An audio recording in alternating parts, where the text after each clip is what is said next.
नमस्कारम दोस्तों, मैं अनूप और मैं आपका स्वागत करता हूं मेरे इस प्लेटफॉर्म पर जिसका नाम है नो मोर विद अनूप में। मेरी आने वाली कुछ वीडियोस में मैं आपको भारत की उस यात्रा पर लेकर चलूंगा दोस्तों, जहां आप इसे एक उभरती शक्ति से एक वैश्विक लीडर के रूप में स्थापित होता देख पाएंगे। दोस्तों, इसके लिए मैं 5 वीडियोस की एक सीरीज बनाऊंगा जिसमें हर वीडियो में मैं भारत की एक एक करके 5 शानदार उपलब्धियों के बारे में आप सबको बताऊंगा। दोस्तों, आज का यह वीडियो इसी की पहली कड़ी होगी।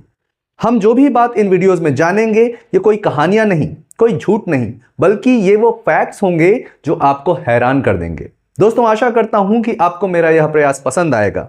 दोस्तों, यूं तो अपने देश की बुराई करने वाले लोग आसपास घूमते आपको भी मिलते होंगे और कई मायनों में हम उनसे सहमत भी हो सकते हैं, क्योंकि कोई भी देश परफेक्ट नहीं होता है। पर यह भी सही है कि बदलाव होता है अगर सही नियत से कोशिश की जाए तो। देश बदलता है, लोग बदलते हैं, देश विकास करता है और देश ऊंचाइयों को भी छूता है। तो इसी आशा और विश्वास के साथ ये 5 वीडियो की श्रृंखला में से पहला मैं आप सबके साथ साझा कर रहा हूं। दोस्तों, आज हम भारत की जिस शानदार उपलब्धि के बारे में बात करने वाले हैं उसने भारत को वैश्विक स्तर पर अचानक बॉटम से टॉप पर लाकर खड़ा कर दिया है। हालांकि इस उपलब्धि को हासिल करने का यह सफर आसान नहीं था, बल्कि यह चुनौतियों से भरा हुआ था।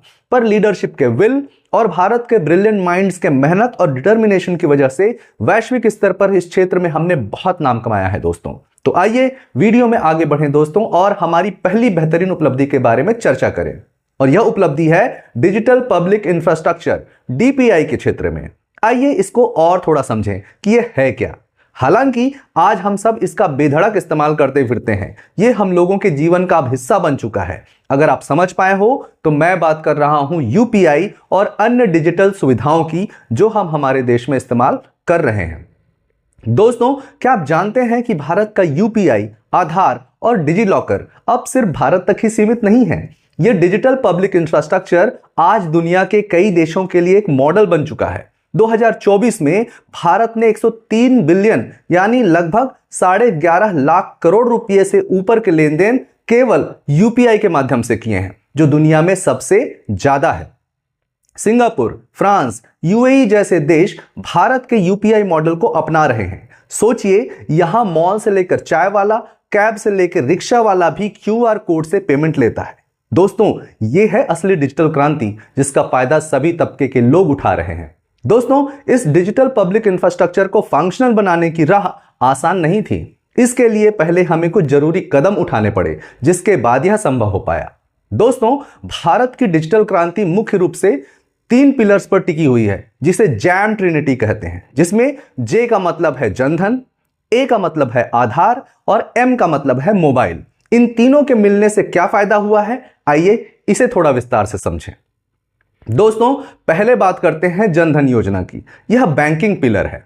इसका उद्देश्य है देश के हर गरीब परिवार का बैंक खाता खोलना। इस पिलर को मजबूत बनाने के लिए प्रधानमंत्री जनधन योजना के तहत 53 करोड़ से ज्यादा बैंक खाते बीते कुछ सालों में खोले गए हैं। इससे पहले करोड़ों भारतीयों का बैंकिंग सिस्टम से कोई भी वास्ता नहीं था।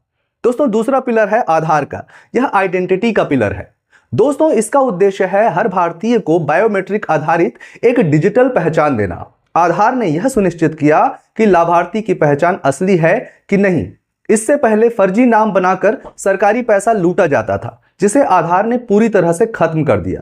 मेरी पिछली वीडियो में मैंने मनरेगा में कैसे गोस्ट वर्कर्स के नाम पर बिचौलिए और ठेकेदार पैसे खा जाते थे, इसके बारे में मैंने उस वीडियो में विस्तार से बताया है। आप चाहें तो इस वीडियो को जरूर देख सकते हैं। तो दोस्तों, मुद्दे की बात यह है कि आधार ने इस तरह के स्कैम्स को दूर करने का काम किया, पैसों को सही व्यक्तियों तक पहुंचाने का काम किया। दोस्तों, तीसरे की बात करते हैं। तीसरा पिलर है मोबाइल। यह कनेक्टिविटी का पिलर है। इसका उद्देश्य है बैंकिंग और पहचान को सीधे नागरिक के हाथों में पहुंचाना।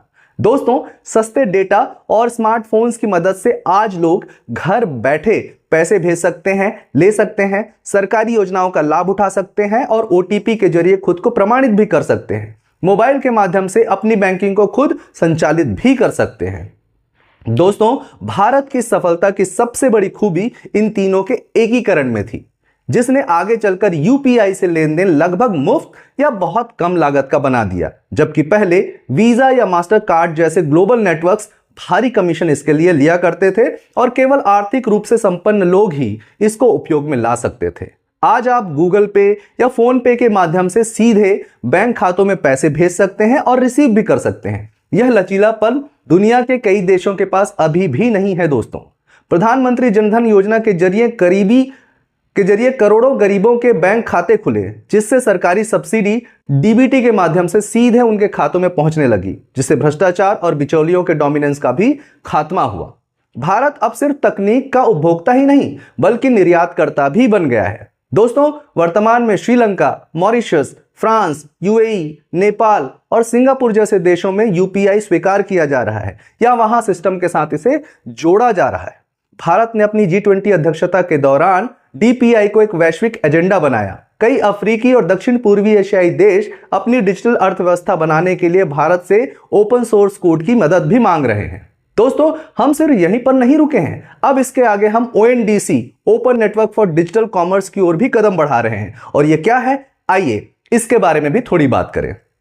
दोस्तों, ONDC ई कॉमर्स जैसे अमेजन, फ्लिपकार्ट जिनके माध्यम से हम और आप ऑनलाइन खरीदी करते हैं के एकाधिकार को चुनौती देगा और छोटे दुकानदारों को सीधे ग्राहकों से जोड़ेगा। दरअसल ये अमेजन जैसे प्लेटफॉर्म्स बिचौलिए का काम करते हैं, जो दुकानों से सामान हम तक पहुंचाते हैं और जिसके बदले वे दुकानदारों से 20 से 30%, मैं आंकड़ों को लेकर श्योर नहीं हूं, पर एक अच्छा खासा कमीशन वसूलते हैं, जिसके कारण इन प्लेटफॉर्म्स का उपयोग छोटे दुकानदार नहीं कर सकते।